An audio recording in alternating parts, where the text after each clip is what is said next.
You know, life has a way of holding on to certain moments. Not the loud ones, not the grand ones, but the quiet little pieces of time that slip into your heart and stay there forever. When you reach my age, 78, imagine that, you start going back to those pieces, one by one, polishing them gently in your mind, like old photographs kept in a wooden drawer. And when I close my eyes tonight, I find myself walking once again through the little Meriton town where I grew up, a place so small and yet somehow big enough to hold my entire childhood, my whole world. Let me take you there, slowly, softly, the way memories return, not in straight lines, but in warm, drifting waves. My town wasn't famous, it wasn't rich, it wasn't important to anyone except the people who lived there. But to me, it was everything. It sat between two low hills, tucked in like a secret. A few hundred families, a single main road, and houses that looked almost the same. White paint, porches with rocking chairs, flowers in tin buckets, and a sense of peace that wrapped itself around you like a blanket. People didn't lock their doors, not because there was no danger, there was, but because trust lived in the air like the smell of fresh bread. You could stand on my front porch and hear the entire town breathing. Dogs barking, kids laughing, a distant radio playing some old tune, screen doors slamming as mothers called their children inside. Sometimes I can still feel that evening breeze brushing my cheeks. Our house had chipped paint on the sides and the porch needed fixing for years, but inside it was warm.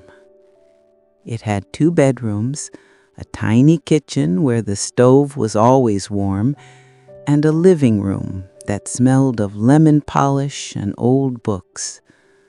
My mother was a quiet woman, but her quiet wasn't empty. It was full of patience, full of understanding. She never raised her voice. She didn't have to. She just looked at you with soft eyes that said, "Do better, sweetheart." My father, he was a steady man.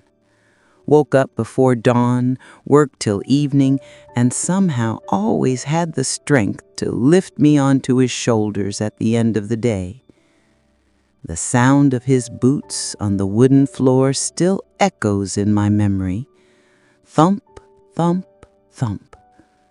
The sound of someone reliable coming home. You haven't truly lived a morning unless you've lived one in the 1950s. No rushing, no phones buzzing, no cars honking, just the slow, comforting start of another day. My mother would turn on the stove, the flame making a soft pop. Coffee would begin to bubble, filling the room with that smell that even as a child I found comforting. My father sat at the table, reading the paper as if it were the most important task in the world. Breakfast was simple: scrambled eggs, toast with butter, sometimes oatmeal with a bit of brown sugar, but it felt like a ceremony, a promise that no matter what happened outside, inside we were safe. School was only 5 blocks away. So we walked. Everyone walked. Walking to school wasn't a chore. It was an adventure. Grass under our shoes, the sun warming our backs, the whole street waking up around us. There was a flock of sparrows that always sat on the telephone wires. They'd fly away the moment someone whistled, It was our morning game. Kids today stare at screens. We stared at the world. The smell of fresh bread from Mrs. Dalton's bakery, the sound of the milk truck rattling down the road, the rustle of leaves from the big elm tree.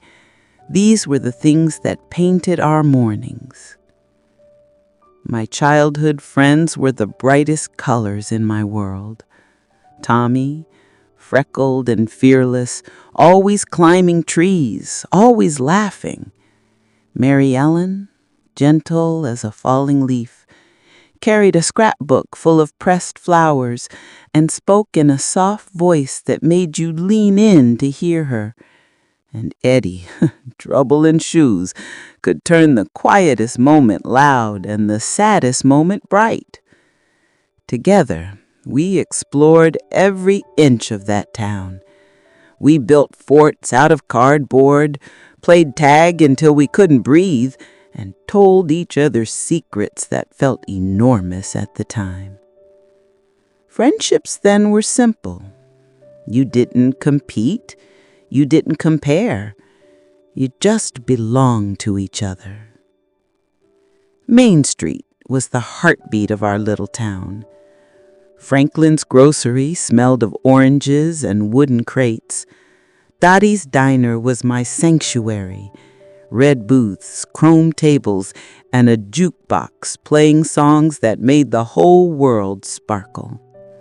Dottie herself, with her loud laugh and fast hands, would slide a milkshake toward me and say, "Sweetheart, sit.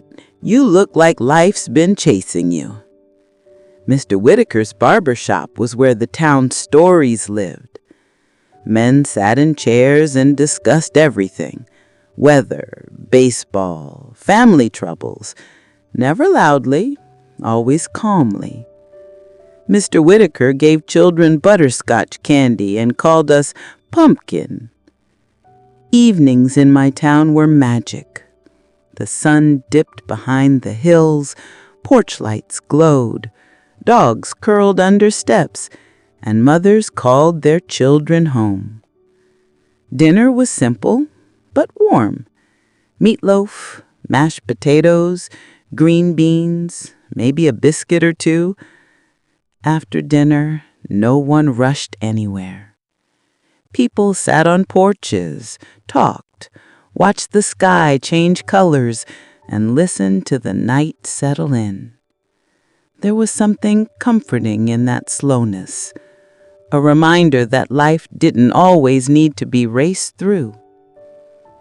The holidays were the crown jewels of childhood. Halloween meant pillowcases full of homemade treats, caramel apples, popcorn balls, chocolates wrapped in wax paper. Christmas turned Main Street into a glowing postcard. Shop windows decorated with cotton snow, church bells ringing across the evening air, and children with red cheeks pressing their noses against frosted glass. There was no expensive technology, no glittering gifts, just warmth, love, family, and community. People looked out for each other without being asked. Teachers visited when you were sick. Neighbors fixed your bike. Church ladies delivered warm meals when someone was hurting. Even the mailman knew every dog by name. Growing up there meant living wrapped in a kind of safety that's hard to explain now. I walked alone without fear. I trusted people. Everyone trusted everyone. And looking back now, after all these years, I realized something.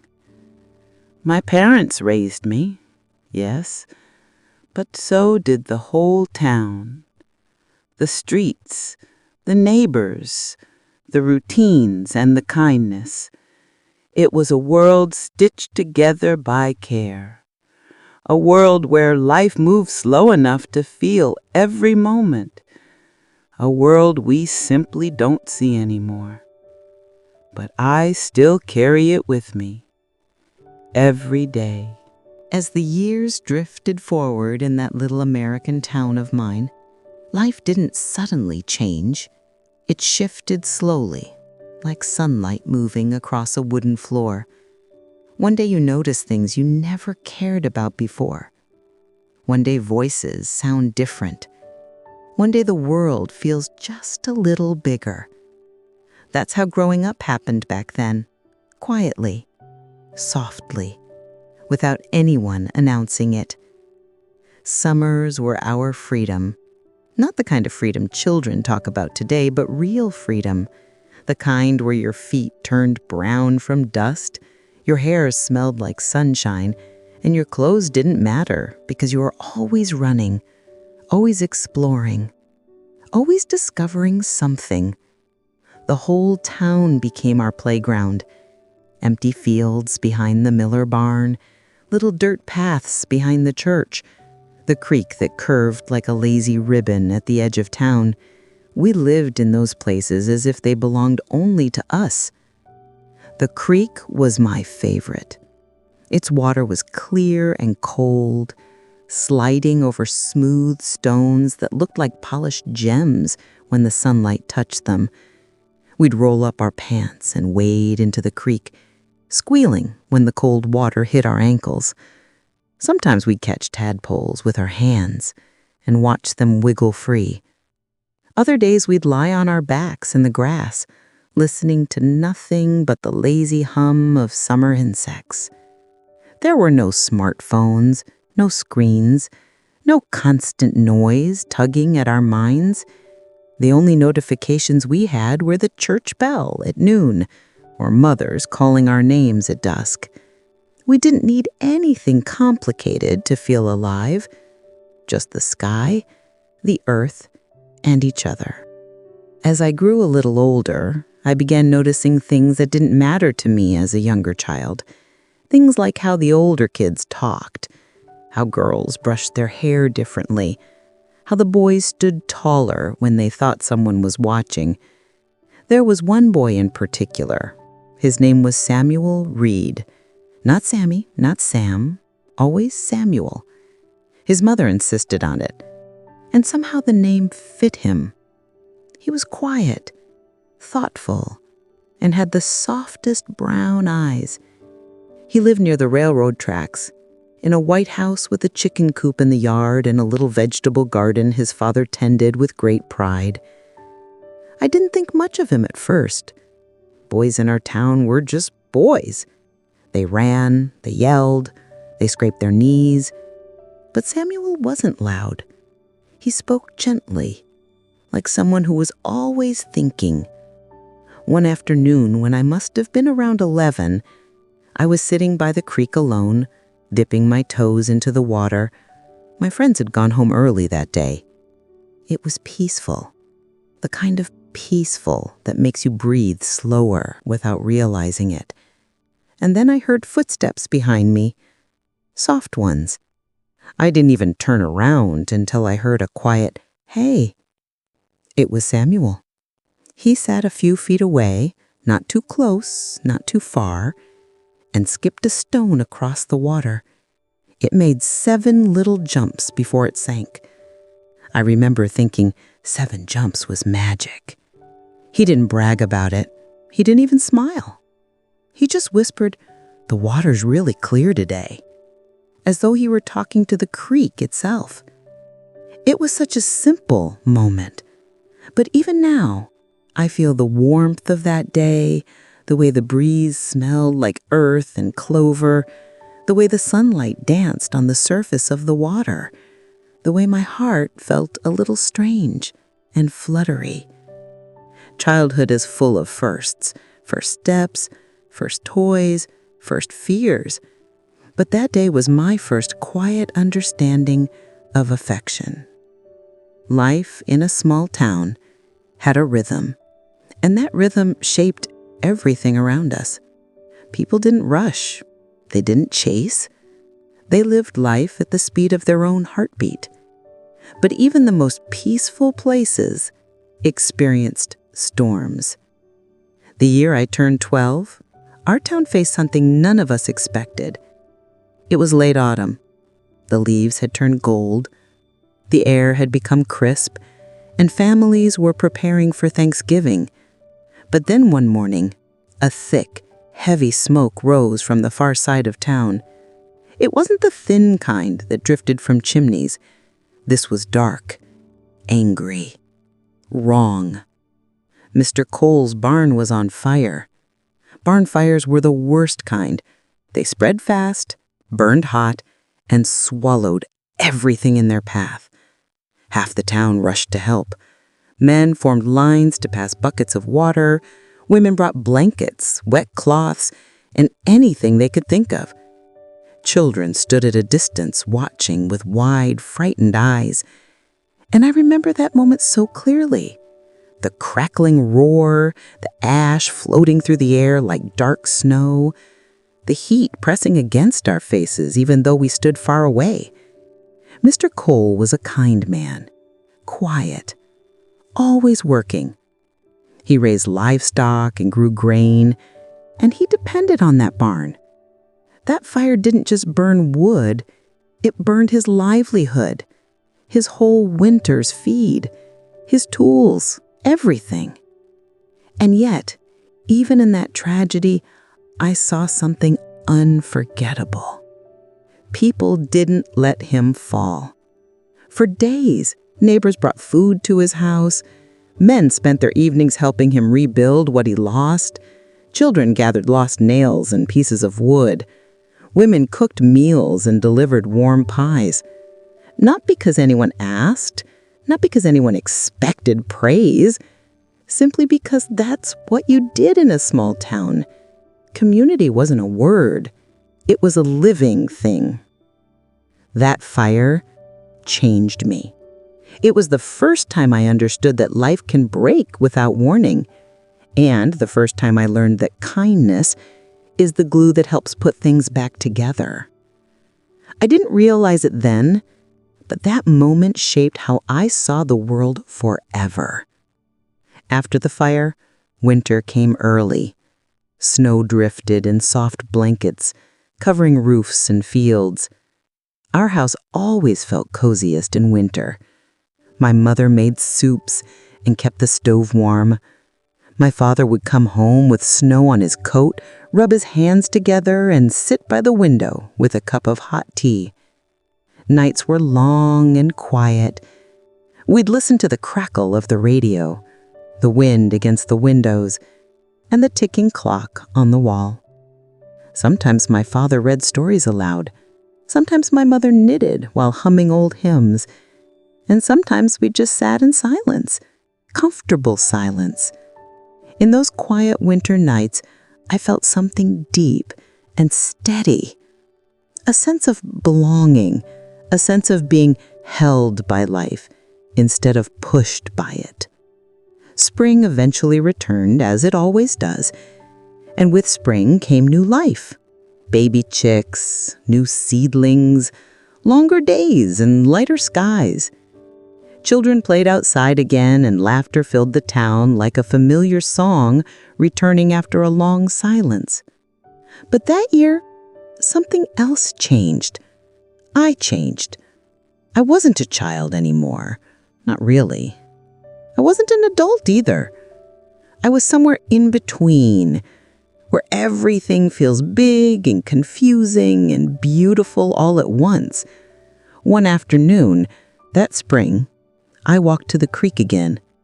The water was running fast from the melted snow. Flowers were starting to bloom along the edges. And there, sitting on the same familiar rock, was Samuel. He looked older somehow. Not taller, just older, in a way that isn't physical. He turned when he heard my footsteps and gave a small smile. A warm, quiet smile that carried more than words could say. "Hey," he said. And as simple as it was, it felt like something important, something soft, something that made my heart flutter like the wings of a moth near a lamp. We talked a little about the weather, about school, about nothing and everything. At some point, he picked up a smooth stone, handed it to me, and said, "This one's nice. You should keep it." And I did. I still have it. A tiny, smooth memory of a moment that felt like the start of something gentle. Life continued like that, slow, steady, full of little moments that stitched themselves into the fabric of who I became. Days blurred into weeks, weeks into months, and before I knew it, I was 13, then 14, not a child, not quite grown, but held by a world that felt endlessly safe. Small towns had their secrets, their heartbreaks, their storms, but they also had something even stronger: hope. As those in-between years unfolded, something else began happening, something I didn't fully understand at the time. The world around me stayed the same, but I was the one turning into someone new. Childhood had been simple, like a straight road with no turns. But growing up, it was like walking into a forest where the path was softer, quieter, and full of feelings with no names. One warm afternoon, late in the summer, I remember sitting on our porch steps while the cicadas sang loud enough to shake the heat. My mother was inside, humming while she ironed clothes, and my father was repairing a loose fence plank in the yard. Life was ordinary, gentle, predictable. But inside me, something was shifting. I felt restless, like there was something waiting for me just beyond the edge of the town, something I couldn't see yet. Maybe that's why I found myself walking more often that year. Long walks, past the school, past Main Street, even beyond Mr. Cole's fields. I don't know what I was searching for, but my feet kept moving as if they knew more than I did. And on many of those walks, I'd see Samuel, always with his hands in his pockets, always quiet, always looking like he heard thoughts instead of sounds. Sometimes he'd nod at me. Sometimes he'd walk beside me. Sometimes we didn't talk at all. And somehow, that was enough. There was one moment that lives sharper in my memory than the others. It was in early autumn. The air had just begun to cool, and the leaves were turning soft shades of gold. I was sitting alone behind the schoolyard on the old wooden bench, hugging my knees and watching the clouds drift like slow ships. I didn't hear Samuel walk up. He sat down beside me, not touching me, just close enough to feel his presence. After a while, he whispered, "Do you ever wonder what else is out there?" I didn't know what to say.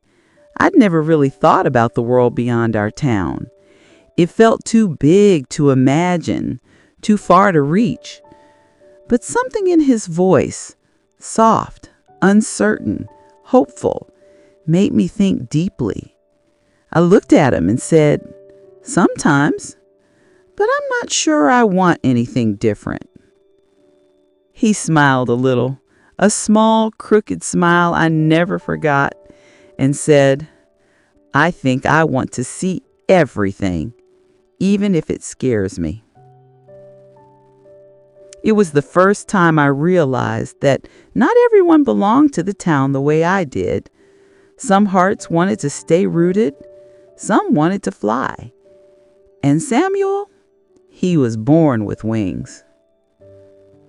But before any of us could fly, before any of us could leave, life reminded us how fragile things really were. That same autumn, something happened that would mark all our childhoods forever. It was a Saturday afternoon. The town was quiet in that soft weekend way. Men fixing things in their yards, women chatting on porches, children running down the sidewalks.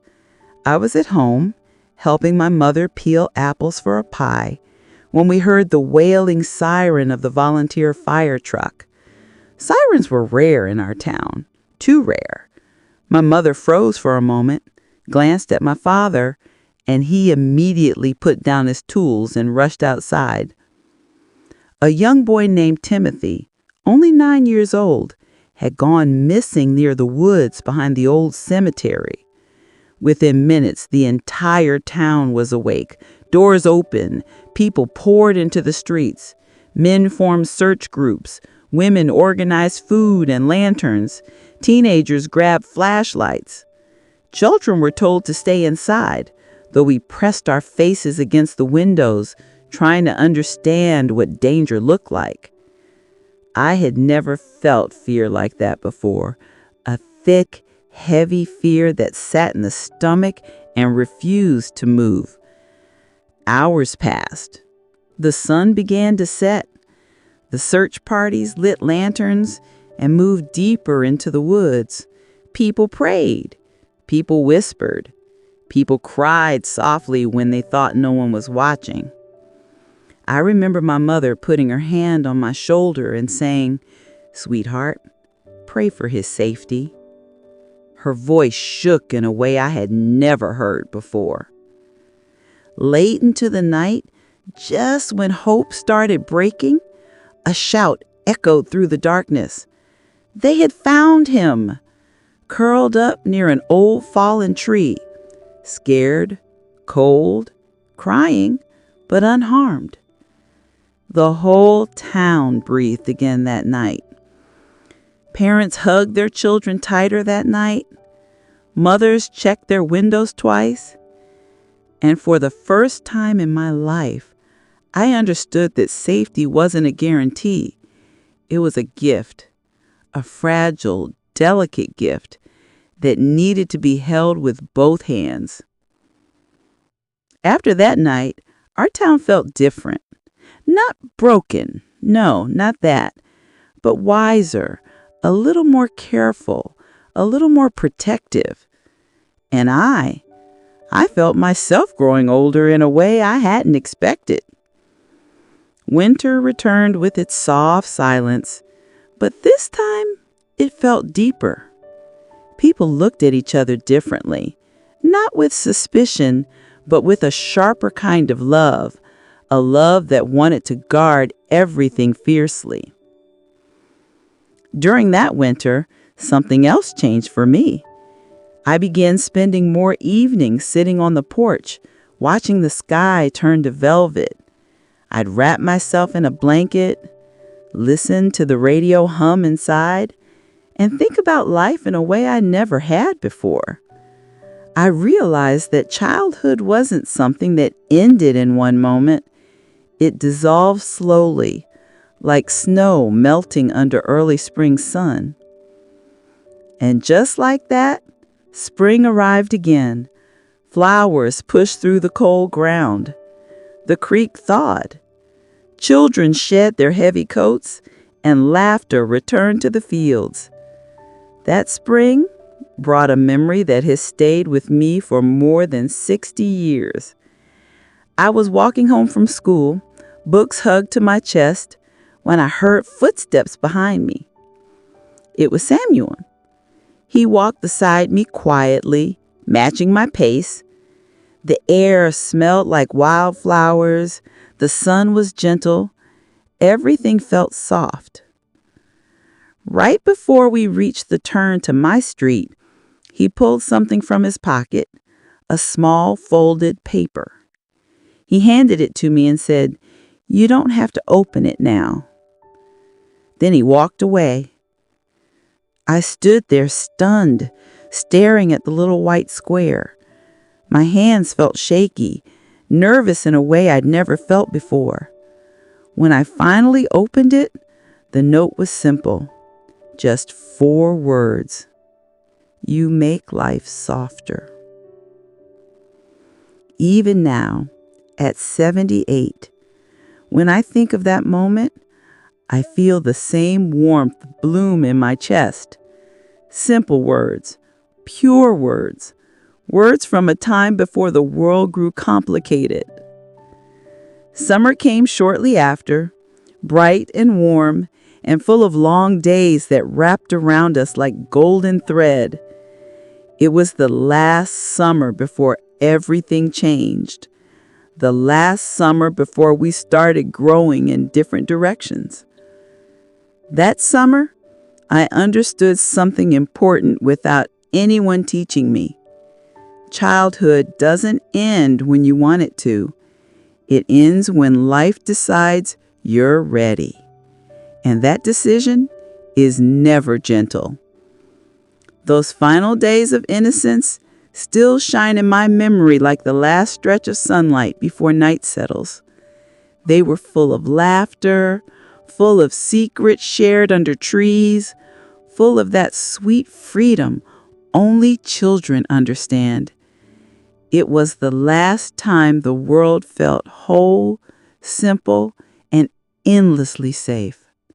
That last golden summer of my childhood still lives in my mind like a glowing lantern.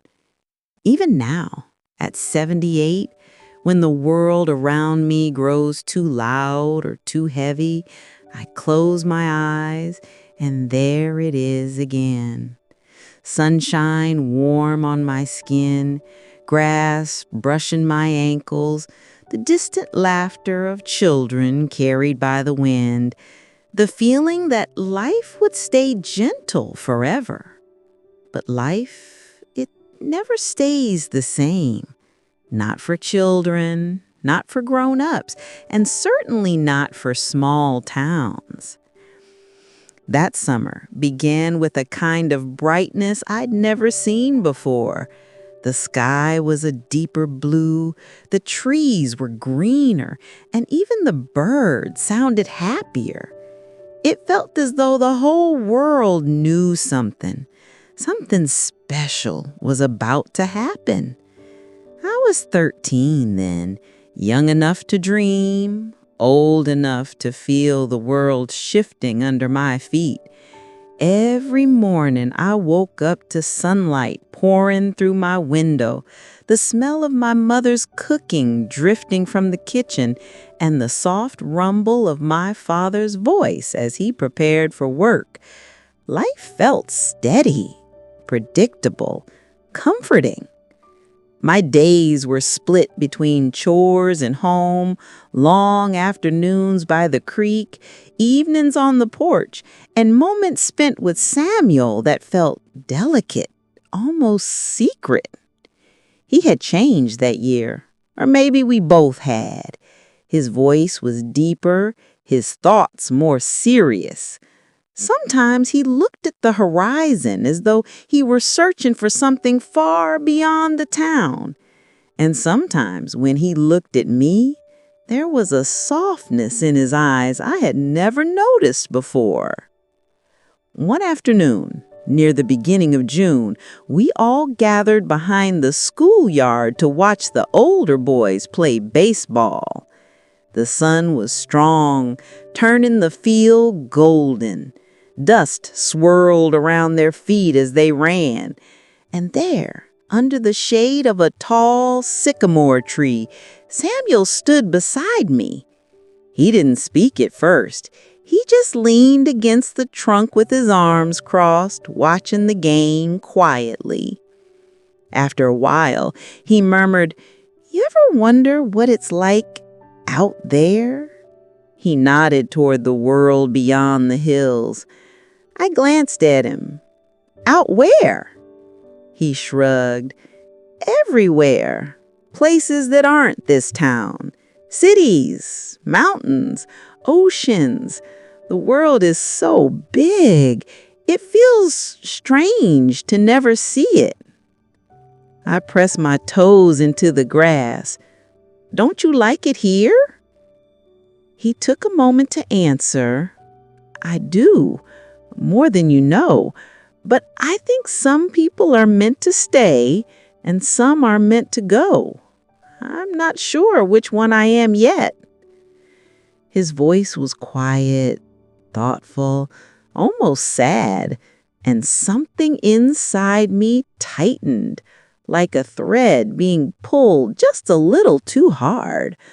I didn't want to lose anything. Not him, not this town, not the life I had always known. But I also didn't know how to tell him that. Summer days in small towns are strange things. They feel endless, but they slip away too fast. One day blends into another until suddenly the air grows cooler and autumn starts peeking around the corner. But that summer, every day felt important, as though life were preparing me for something. We spent many of those days by the creek, sometimes with our friends, sometimes alone, sometimes laughing, sometimes quiet. There was one evening, warm, golden, with fireflies beginning to appear, when Samuel skipped stones across the water. 4 skips, then 5, then 7. He turned to me with a shy smile and said, "Your turn." I threw mine, and it sunk without a single bounce.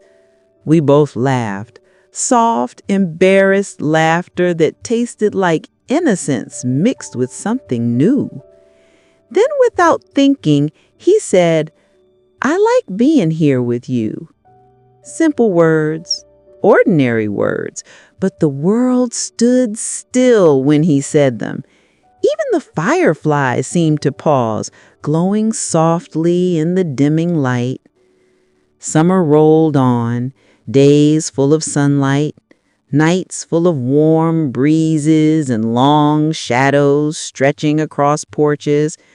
People in the town prepared for the annual summer fair, a tradition older than all of us. Wooden booths, homemade pies, music from old fiddles, lanterns glowing as the night deepened.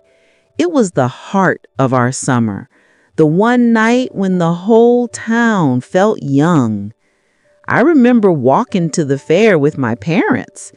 My mother wore a pale blue dress, and my father combed his hair in a way he didn't usually bother with. Children ran past us with ribbons in their hands. Dogs barked. The smell of caramel and popcorn floated through the air, and lanterns glowed like fireflies overhead. I found my friends near the ring toss game, and then I saw him, Samuel, leaning against the fence, the lantern light catching the brown in his eyes. When he saw me, he straightened up a little and gave a tiny nod that made warmth flood my cheeks. Later that night, after the games and the pies and the music, the town gathered near the big open field for the lantern release. Every family held a lantern, then paper glowing with soft yellow light. My father lit ours, and my mother held it steady. When the whistle blew, hundreds of lanterns rose together into the dark sky like tiny glowing wishes. As I watched them float upward, I felt something strange, something deep and aching, a feeling that things were changing, that nothing stays the same forever, that childhood was slowly slipping away, even if I tried to hold on. The fair ended with laughter, music, and the sound of crickets singing through the night. But the next morning, the world felt different, because the next morning, the news came. The Reed family, Samuel's family, was moving away. Not tomorrow, not next month, immediately. His father had found work in another state, a chance they couldn't afford to lose, a chance Samuel hadn't asked for. I remember standing on my porch, hearing my mother whisper the news to my father. My heart felt like it dropped straight into my stomach. I didn't understand. I couldn't understand. How could life change overnight? How could someone who felt like a piece of summer itself just disappear, just like that? I ran to the railroad tracks where the Reeds lived. Their house was half packed.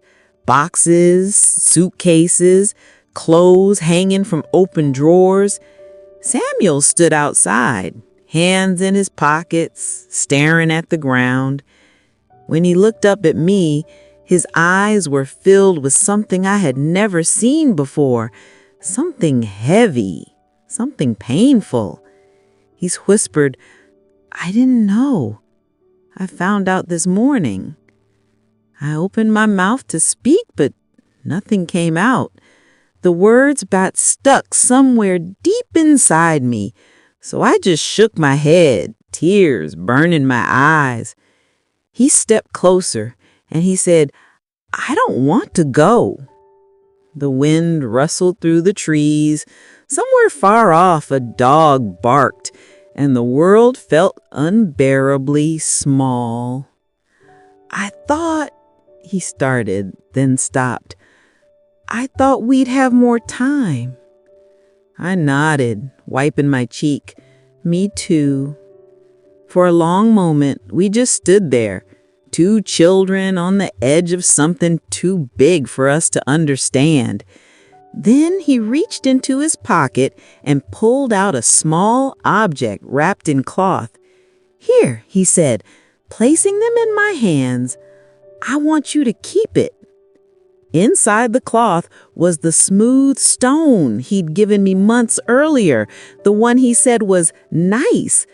But now, scratched into its surface with something sharp, were 4 little letters. After that last summer, the world didn't change all at once. It shifted slowly, like a door closing so gently you don't notice until the click echoes in your memory. Samuel's goodbye stayed inside me for a long time. Some days it was a quiet ache. Some days it felt like the sky had lost a bit of its color. But seasons kept moving, and so did life. I turned 14, then 15. Childhood slipped away quietly, like an old song fading into silence. My responsibilities grew. I helped my mother more around the house. I learned to sew, to bake, to tend to the garden. I learned to listen carefully to the stories adults whispered when they thought children weren't paying attention. And I learned that even the sweetest towns carry shadows. The biggest change came the year I turned 16.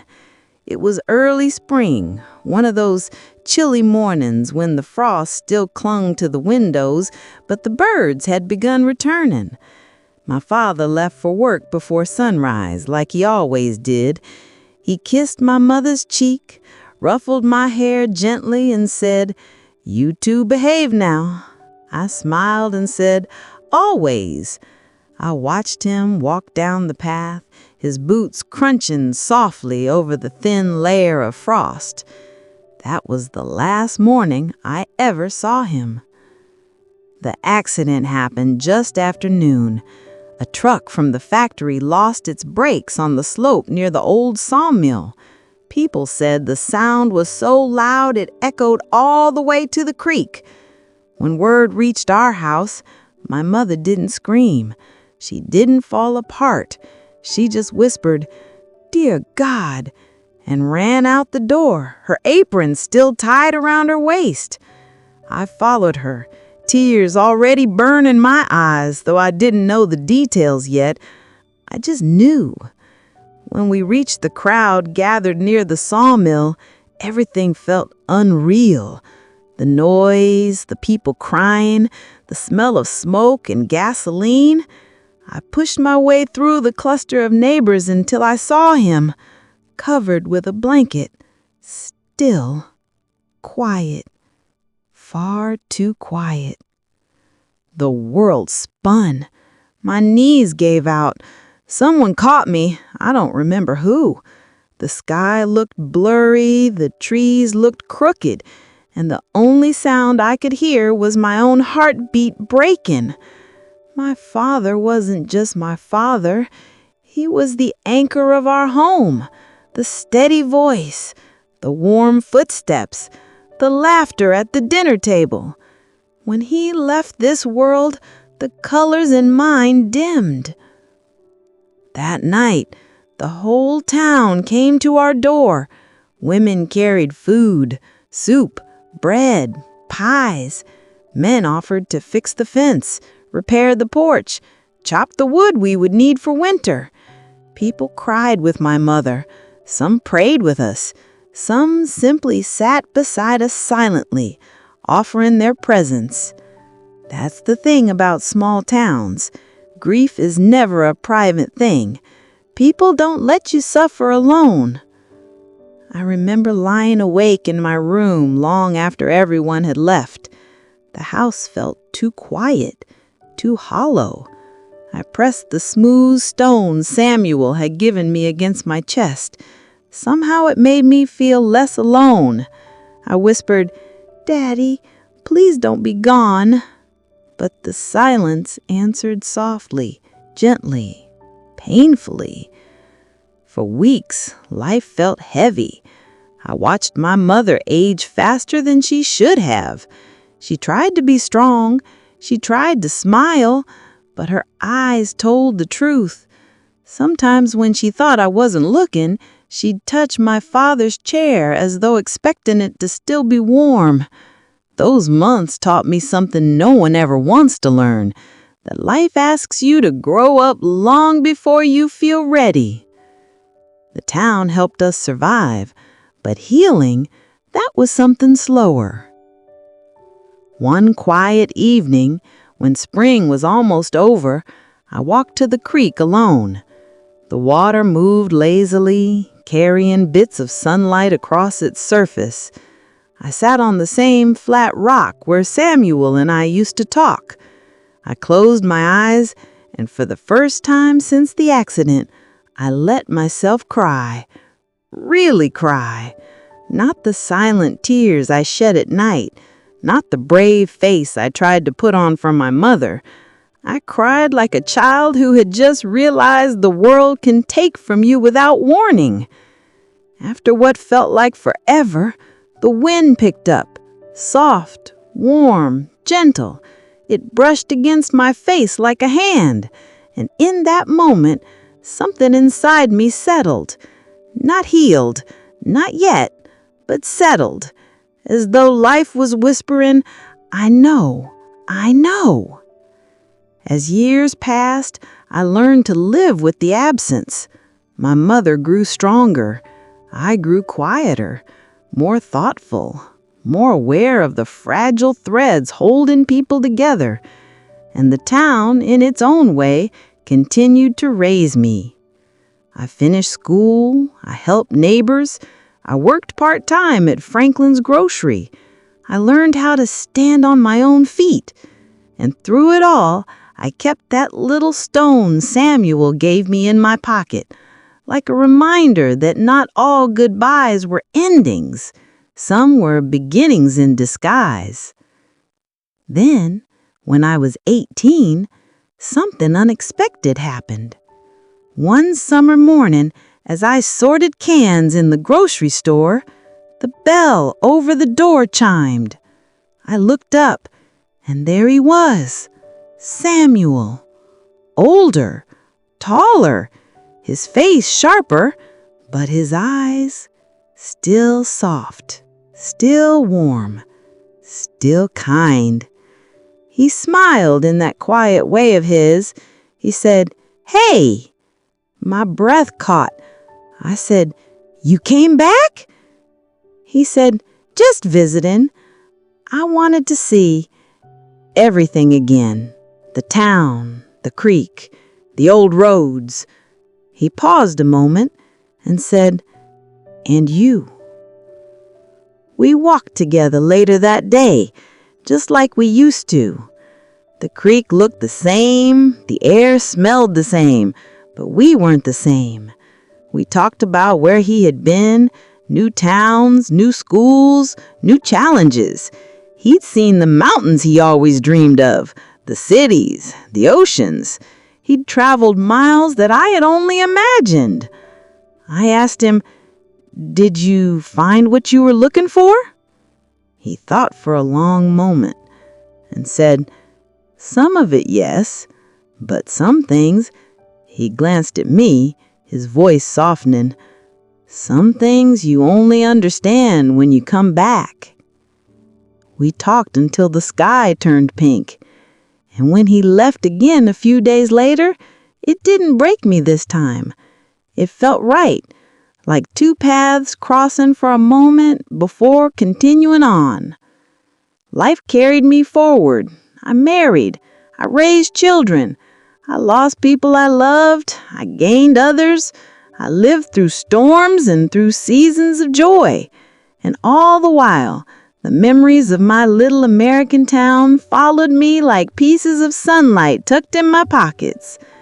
Now, at 78, I look back on it all. The love, the grief, the lessons, the laughter, the endings, the beginnings, and I understand something I never understood when I was young.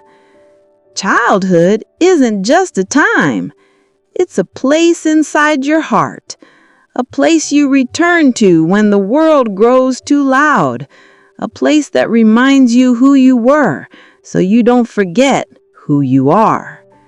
And every memory, every face, every moment from that little American town still lives in me, still shapes me, still whispers to me in the quiet hours of the night. These memories, they aren't just stories. They're warm lanterns glowing inside my chest, guiding me forward even now. Because the truth is simple. We never really leave the places that raised us. They live in us forever. And now, after all these years, after all the seasons that carried me forward, I sit here with my hands folded in my lap, feeling the weight of time and the softness of memory resting together inside me. I close my eyes, and my little town comes back to me, not as it was on a map, but as it lived in my heart. I see the sunlit porches, the narrow roads, the old oak tree, the creek that held our secrets, the faces of the people who shaped me. I feel the warmth of my mother's hands, the steady steps of my father coming home, the laughter of my friends echoing through endless summer days. And I realize something simple, something gentle, something true. Life doesn't stay. It moves. It changes. It slips through our fingers even when we try to hold on. But the things that matter, the love we shared, the kindness we received, the moments that touched us, those things never leave. They stay stitched into the fabric of who we become. They stay glowing inside us like lanterns on a dark night, guiding us when we feel lost, reminding us that we were loved, that we belonged somewhere once. Sometimes people ask me, "Do you miss those days?" And I smile, because missing them would mean they're gone. But they're not. They live in me, and every quiet moment, and every soft breath, and every memory that rises like a warm tide. Maybe that's the real purpose of growing older. Not to forget the past, but to finally understand it. So if you're listening to me now, wherever you are, whatever season of life you're standing in, I hope you carry your memories gently. I hope you let them warm you on cold nights. I hope you let them remind you that you've lived, you've loved, you've been shaped by moments that mattered. And before I let you go tonight, let me tell you one last thing, something I wish someone had told me long ago. You don't have to go back to the place you came from for the feeling of home to find you again. It lives inside you. It always has. Thank you for walking through my memories with me. You kept me company. And in some quiet way, I hope I kept you company too.